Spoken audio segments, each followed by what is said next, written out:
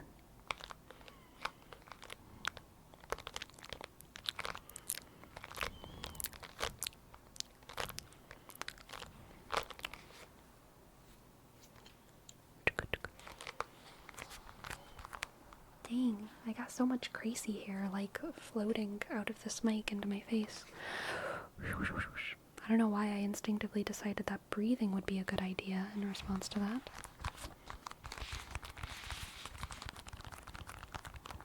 Must consume. It's probably because I'm vegan and my body is just hungry for animal protein.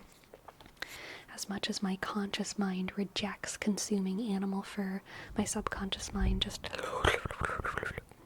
wants to consume my own cat. The body craves. It's true. It's true. Sometimes in the middle of the night, I smell that little flesh suit walking around.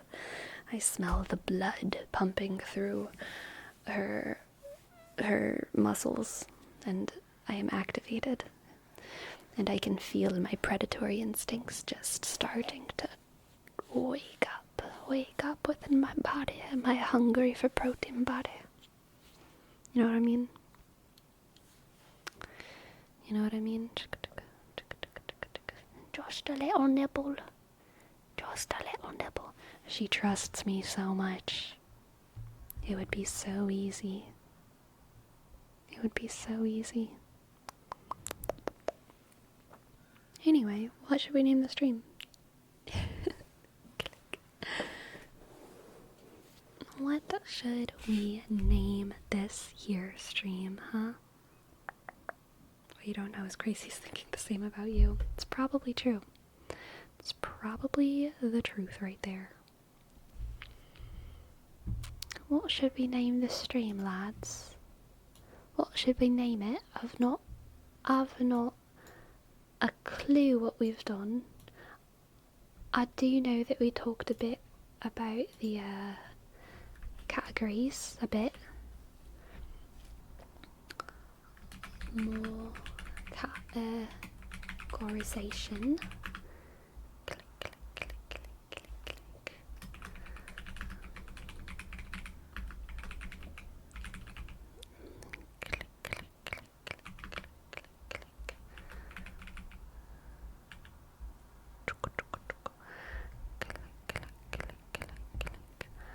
How many languages do you know?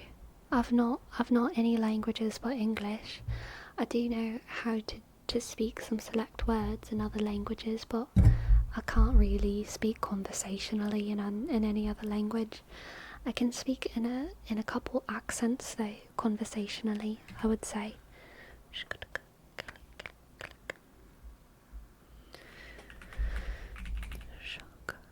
What was the giant pink thing? It was a foam roller.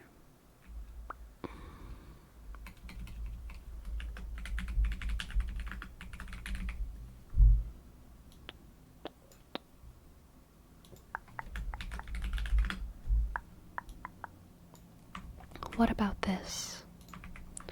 What about this, lads? What about that one? Has that for a title? Is it any good? Would you click it? What's it mean? Call it Greg. It's not Greg. There's no Greg here. There's not any Greg here. I'll probably take out more. I should probably just...